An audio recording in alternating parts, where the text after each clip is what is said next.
En el año 1498 fallecía el monarca francés Carlos VIII, quien fue sucedido por su tío Luis XII.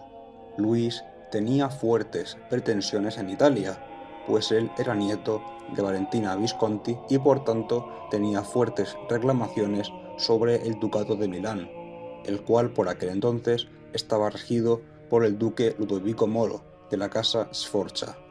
El ducado de Milán estaba en una situación de relativa debilidad, y además Luis XII se alió con el papado y España, de manera que el pobre Ludovico poco podía hacer, con lo que cuando las tropas francesas se adentraron en Italia, él tuvo que huir, dejando atrás sus tierras. Y si por la toma de Milán fuese poco, el monarca francés también logró someter a Génova.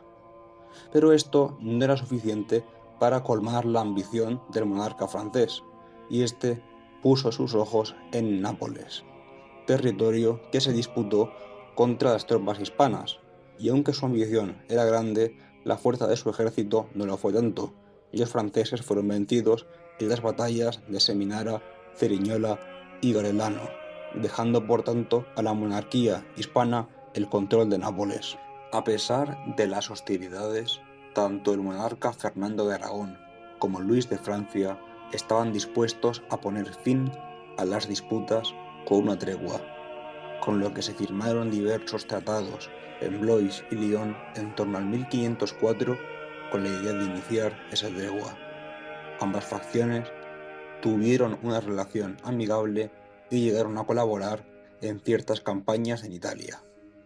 Pero esta distensión de la política internacional llevaría a la cuestión que aquí nos trae, la Liga de Cambrai. Aunque poco antes de esta guerra, la guerra de la Liga de Cambrai, hubo otro suceso de notable relevancia, y es que Maximiliano de Habsburgo era elegido emperador del Sacro Imperio Romano-Germánico en el 1508, y dado que el Papa no quería problemas con el imperio, accedió a coronarle. Pero para llegar a Roma, Maximiliano debía de pasar por Venecia, y Venecia se negaba en rotundo a que Maximiliano cruzase por la República, si esto lo hacía con su ejército.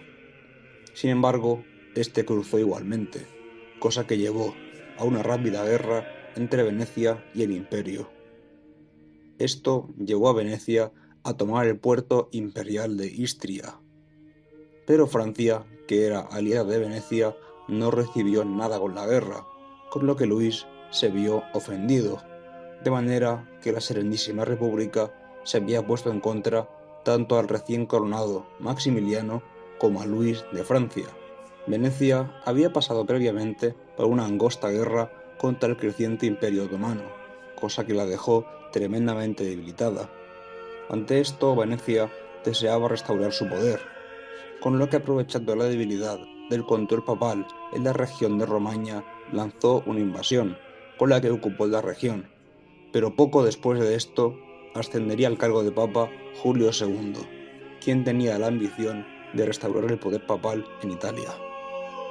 De manera que Venecia se había puesto en contra al Sacro Imperio, al Reino de Francia, al papado y además a España, puesto que Venecia controlaba algunos puestos napolitanos.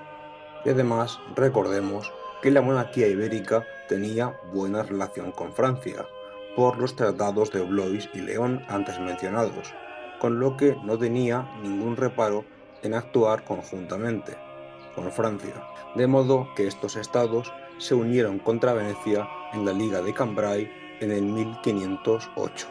La guerra se saldó en su inicio con grandes victorias, como la de la batalla de Agnadelo en el 1509, con lo que el francés obtuvo el control de amplias posesiones antaño venecianas, restaurando el legado de los Visconti en la región de Lombardía.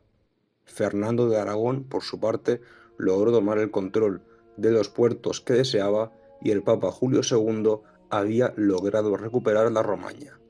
De manera que una vez todos lograron cumplir sus objetivos, las hostilidades contra Venecia cesaron. Esto en el año 1510. aunque Maximiliano aún seguía combatiendo contra Venecia sin tener mucho éxito, pues a pesar de que logró capturar ciertas plazas venecianas, eventualmente fue expulsado de la región. Tras la victoria de la Liga, el Papa Julio II reparó en que Francia era la potencia hegemónica en Italia, cosa que le asustó, y él deseó aplacar a esta potencia, lo que lo llevó a aliarse con Venecia, facción con la que acababa de estar en guerra. La traición del Papa llevó a una alianza entre franceses y el Sacro Imperio, aunque el imperio tenía sus fuerzas muy limitadas a raíz de las derrotas anteriores. A lo largo de los años 1510 y 1511, las tropas del bando papal tomaron la iniciativa, atacando Milán con mercenarios suizos, Génova con exiliados genoveses, Módena con tropas papales y Verona con venecianas. El monarca francés luchó a capa y espada para defender sus territorios y logró repeler efectivamente la ofensiva, y tras la batalla de Rávena en el 1512 los franceses tomaron la ofensiva, llegando a tomar Bolonia. Ante esto el Papa decidió pedir apoyo a otras potencias cristianas, declarando la guerra como sacrílega, de modo que se unieron al conflicto la monarquía hispánica e Inglaterra. Poco después, el Papa logró pactar una tregua con Maximiliano, de manera que Francia quedaba sola y veía sus fronteras asediadas por ingleses e hispanos, con lo que se vio forzada a replegar a sus tropas italianas, de modo que Milán fue capturada por los mercenarios suizos y devuelta a los Sforza. Génova, por su parte, recuperó su república.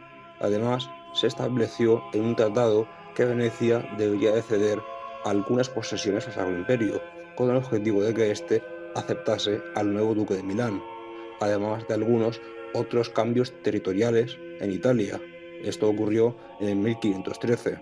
Dado que Venecia salió mal parada del tratado, ésta se reconcilió con Francia, traicionando al papado, y estas potencias colaboraron para tratar de recuperar sus respectivas posesiones en Italia.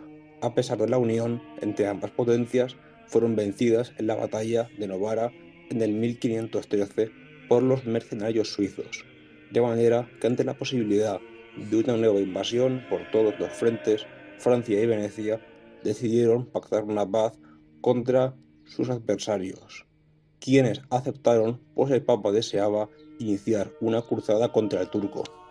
Luis XII falleció en el 1515 y fue sucedido por Francisco I, quien tenía, al igual que su padre, grandes aspiraciones en Italia, con lo que junto a su ejército cruzó los Alpes, logrando una gran victoria en la batalla de Marignano contra los suizos, cosa que llevaría al duque de Milán a abdicar en favor de Francisco. Para aquel entonces el Papa Julio II ya había fallecido y el nuevo Papa, León X, veía en la expansión francesa un peligro, con lo que decidió cortar por lo sano y hacer la paz con Francia, otorgándoles Parma y Piacenza.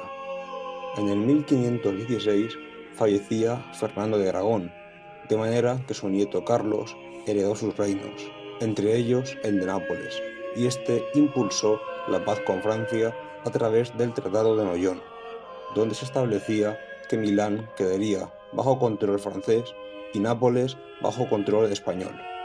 Los suizos, apoyados por el imperio, siguieron combatiendo contra Francia por algunos cantones, pero dado que tras un tiempo el emperador dejó de apoyar a los mercenarios por miedo a una posible traición como la que le ocurrió en el pasado a Ludovico, Francia finalmente hizo la paz con ellos en Friburgo en el 1516. La retirada de las tropas a Maximiliano condujo a que Venecia recuperase sus antiguas posesiones y además, de forma definitiva, abandonaba la Lombardía a Francisco, poniendo así fin a la guerra de la Liga de Cambrai. A pesar de que al fin se llegó a la paz, las rivalidades y conflictos prosiguieron, y la muerte de Maximiliano en el 1519 reviviría las ascuas de la guerra entre los monarcas europeos. Pero ese ya es asunto para otro vídeo. Espero que te haya gustado, desear y agradezco mucho compartir el vídeo y el feedback. Chao.